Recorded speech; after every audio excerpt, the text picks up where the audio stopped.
Evet достар, енді көресіңіз, біз Лилянен яна отырғанымыздың себебі студиямызда мұсафирлерінің болынмасы. Оларны шымды сізге тақдим етмеге істейміз. Бұндан евел айтқан едік, бүгін халқара музыка күні қайдетілі, вен әрбір мемлекетте бұл байрам қайдетілі, әрбір мемлекет өз музыкасыны көстермеге істей. Башқа телеканаларда да мен белесем, чешет түрлі музыка сahasында çalışқан инсанлар, бестекарлар, icracılar, музыка шынаслар болуналар. Бізде де айны ойлы олacak. Біз студиямызға музыканен аңлаған инсанларны давет еттік. Әлбет достар, біздің сөбетімізге хош келдіңіз, векеліңіз біздің мұсафирлерімізден енді таныш олайық. Біздің студиямызда санат шынаслық намзеті, вокал санаты ве дирижерлық кафедрасының мудирі, доцент Асан Чергеев ве санат шынаслық намзеті, музыкалы алет санаты кафедрасының мудирі Уйкен Ожасы Дилавер Муединов. Селам алейкум, хош келдіңіз студиямызға. Хош келдіңіз. Сабаларыңыз қайырлы олсын. Емде байрамлар қайырлы олсын. Бүгін музыка күні. Насылсыңыз, кейфіңіз насыл? Çok şükür. Birinciden sizlerin sabahtan selamlayımız ve Millet Telekanalını hürmetli teleseyircilerini selamlayıq. Ve bu muzika bayram күнен, acayip күнен hepinizin hayırlayıq.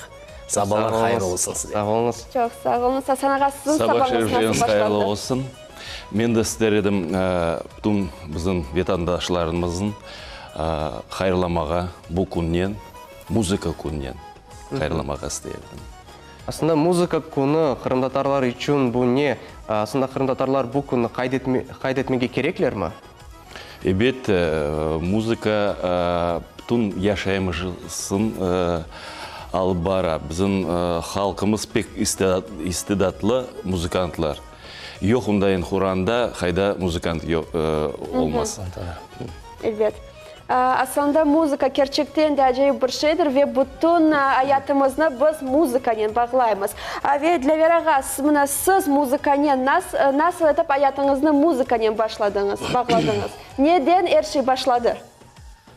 Mına Асан Hoca айтқандайын, біздің әрбір Құранtada muzika бар. Біздің қалқымыз doğru айтқан, пек истидатлы ve Өзбекстаннан қайтқанда мында hepimiz yürekte vatanperver edik. Әрбір Құранtada muzika yanğıraydı. Onun için мен де emcem muzika ders beri ve o işini başladık muzikаны.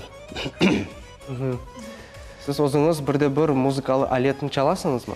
Мен духовой инструментлерде çalам, труба çalam, тромбон, баритон çalam. Şimdi yani ders береміз. Асан Hoca'nın bir kafedrada. Асан аға, sizге keçsek, siz nasıl etip hayatınızda muzikanen bağladınız? Ben koptan başladım muzikanen заниматься etmeye. Muzika mektebini bitirdim, son училище музыкальное Дижанское, son konservatoriyаны. Mında kelgende başladım çalışmağa mına halay muzika mektepte. Anda Dilaver edi talebe. Demek sizin talebeniz. MGS direktor şkoluydu. Вот, pek istidatlı hocalar edi anda. Вот, andan pek çok bizim talebeler Aliye Hacabadinova, mına hayatta çalgan ballar pek çok çıkan edi. İstidatlı ballar andan. 11 yıl anda çalıştım ben. Son teklif ettiler beni Kırım Mühendislik Pedagogika Üniversitetke, müzikalny kafedraga. Yandan başladım çalışmağa. Mına 20 yıl çalışam bizim üniversitette. Maşallah. Ve bana bakınız, aytыңыз ki 20 yıl devamında çalışasınız ve elbette sizin yardımınız ile çok studentler öz maksadına yettiler. Ya siz nasıl düşünüyorsunuz? Yaxşı böyle güzel, istidatlı yırcı ya da çalgıcı olmak için tek istidat yetiyor mu ya da daha çok ne gerek? İstidat gerek mi ya da çok çalışmak gerek mi? Birinçiden istidat gerek. Но son pek çok çalışmağa da gerek. Onsuz olmayın. Bizde men şimdi 20 yıl çalışan bu kafedrada. Bizden evvel xurudu bizim kafedrada Edem Nalbandov rahmetli bestekarimiz. Son Kudusov albardı profesör, akademik Kudusov Cavit Abduraymovich. Şimdi biz aldık o'zimizin қолымызға мына кафедраны істейміз, оны да yüksek дәрежеде алып бармаға. Бізден шынды пек çok istidatlı talebелер бітірген соң біздің кафедраны çalışалар. Қырымда, башқа мемлекетлерде çalışалар. Для Вераға, сіздің фікіріңізге көре музыкачының эсас мақсады недір бүгінгі күнде? Біріншіден біз айтамыз, үйректе олмақ керек, истидат керек, емді севге керек бұл алетке. Не үшін десеңіз, бұл доғыры, бұл бүтін яшайымыздың музыка біздің албары әрбірде, қиын күнлерде, яқшы күнлерде, нас айтайым, яқшы күнлерде көреміз, бүтін байрамында бұл музыкамен çalışамыз. Енді башқа күнлер болса, кенеде пек рад күнлер болмаса, кенеде музыканы білмейміз, ол біздің көңілін көтереді yüksek дәрежелерге. Onun için muzika bu bizim yaşayımız, bu bizim ilhamımız. Şimdi көреміз пек çok yaş oğlanlar, yani gençler, олар аятlarını muzikanen bağlaylar, яңы yırlar çıkararlar. Bu yırlarının bir kısmı böyle halk yırları, bazı başka kısmı böyle estrada yırları, яңы böyle janrlarda muzika ola. Siz nasıl düşünüyorsunuz? Bizim gençlerimiz қайсы тарапқа инкишаф етмеге керектер, қайсы музыканы да айтып? Şimdi bir şey yerde turmay, bir şey назва yüksek dereceye getirir, Rusça айтқанын все движется, ничего не стоит на месте. Onun için bizde o muzikada da xalq türkülerin o xalq temel turmak olmak o gerek, o mecbur olmak gerek. Ama da yaşlılarga şimdi nazayım sevda muzika sevdirmek için orada bu yanı направлениеден çalışamız, estradna taraftan, yani mına rap taraftan. Onun için gençler o tarafını yaxşı seçer. Onun yaxşı Allah öğrenirler. Demek ki halk yırlarından böyle sınırlanmayıp başka яңы жанрларына da öğrenmek gerek deysiniz. Var onda gençler kim halk yırlarının ezberli, begene kim mına яңы жанрларının öğrenir ezberli. Siz özünüz muzika dinleysiniz mi? Nasıl muzika dinleysiniz? Evet, men doğrusu aytsam, men yüreğim yakın halk türkülerine. Biz yakında Allah smetse bekim eşitkendiriniz. Kipunu 25 yılını kayıt edeceğimiz. Anda da balaban konser programı olacak. O tarafta da halk yırları olacak, savremen türküleri janrında olacak. Buna endi hepinizden fırsatını faydalanıp o konsertke davet etemiz. Şimdi aytayım teganın o konsert bizde noyabrın başında olacak. 19'ına. Şimdi az vakit kaldı. Onun için fırsatını faydalanıp keliniz, görersiz. Hem de ondan da gayrı bizim üniversitetke keliniz, anda da dinlersiz. Tanış olarsınız, yakınca muzikani ne için deseniz, bu muzika bizim yaşayımız. Bizde her gün çeşitli konsertler geçer. Evet, siz programmadan da evvel bunu айтқан ediniz. Кепуда her gün bir tedbirler olup geçi, merasimler olup geçi. Bugün bir şeyler olacak mı? Evet, bu acayip kun bayram, muzika bayramı olsa bizde inşallah Hasan Öçen'in oylanamız, planlaştıramız, bir şeyler geçireceğimiz, doğru mu? Programmalarımızda büyük programa var, konsertler, tворческий встречалар olacak. Bizde çok hocalar çalışa, muzikavetler, bana aytқандайын, çalgı aletlerini çalgan hocalar, kompozitörler, onun de ballarını da yakınca tanıştıracağımız. İnşallah görerek nasıl. Demek meraklı olacak bugün. Bundan da gayrı siz studentlerinizden çok tedbirlerini ziyaret etesiniz ve festivallerde iştirak etesiniz. Buna şimdi nasıldır bir festivalge hazırlanasınız mı studentlerle beraber? Bizde her yıl bütün Kırım boyunca, Kırım за пределами Крыма дегендайын bütün konsertler, festivaller keçе. Onun için biz o konsertsiz, festivalsiz yaşap ola almayıq. O da bizim yaşayımız degендайын. Buna yakın arada şimdi olacak Razdolny'de men ballarının iştirak edeceğim. Anda her yıl Rusça aytayım festival dуховых orkestrов keçireler. Onun için buna yakın arada şimdi bir-iki haftadan biz anda keçiremiz, ballarının iştirak edeceğimiz.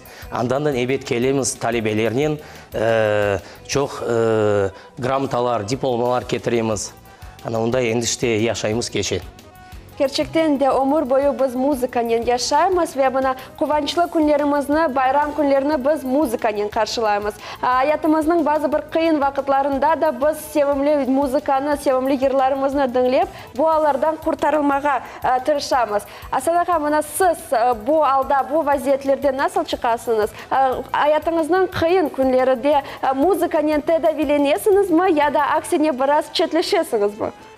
Добра. Музыка во все времена, в любое время музыка нас сопровождает. Да. Я хотел бы сказать, что у нас студенты могут выбрать 3 направления. То есть народное, академическое и эстрадное. Вот мы смотрим, куда они больше тянутся, склонны, и мы их воспитываем вот в этом направлении. Но самое главное у нас направление – это возродить нашу крымско-татарскую музыку. То есть мы стараемся им привить любовь к народной музыке. Вот, стараемся их направить на то, чтобы они исследовали нашу народную музыку. Много белых пятен в этом, и поэтому они этим занимаются. Кроме этого, академическое пение, академический хор у нас, например, да, на моей кафедре. Хочу сказать, что по поводу вот тех выступлений, то, что вы говорите, фестивали, конкурсы, сейчас масса различных конкурсов, фестивалей, где наши студенты принимают участие.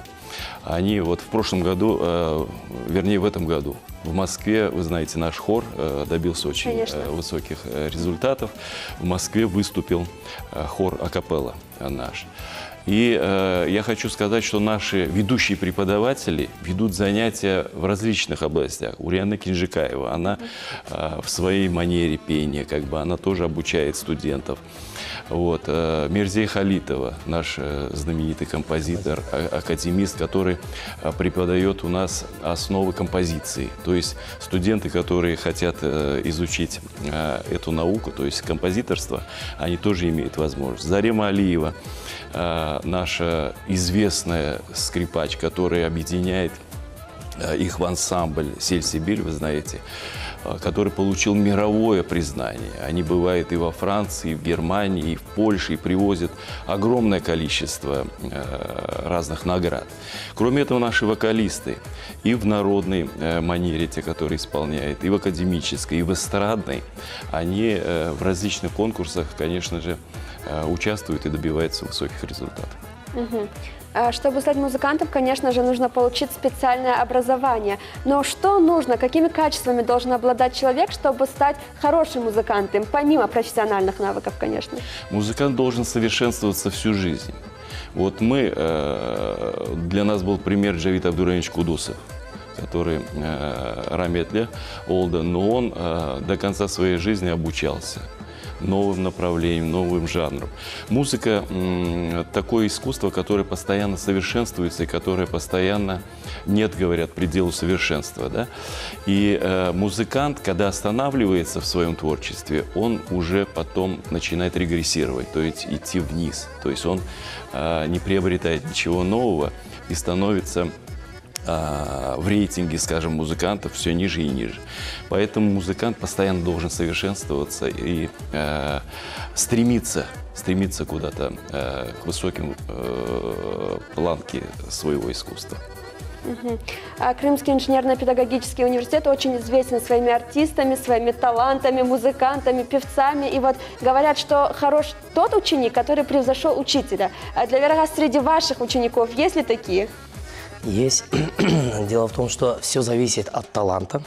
Вот. Если, конечно, студент более-менее талантлив, он, естественно, превосходит преподавателей, что нас, естественно, радует.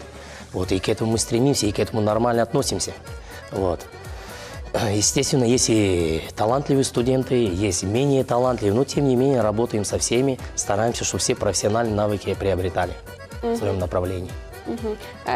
Çok sağ olunuz ve bugünkü acayip günde, acayip bayramda siz bizim teleseyircilerimizge ne tilemeге istейсiniz?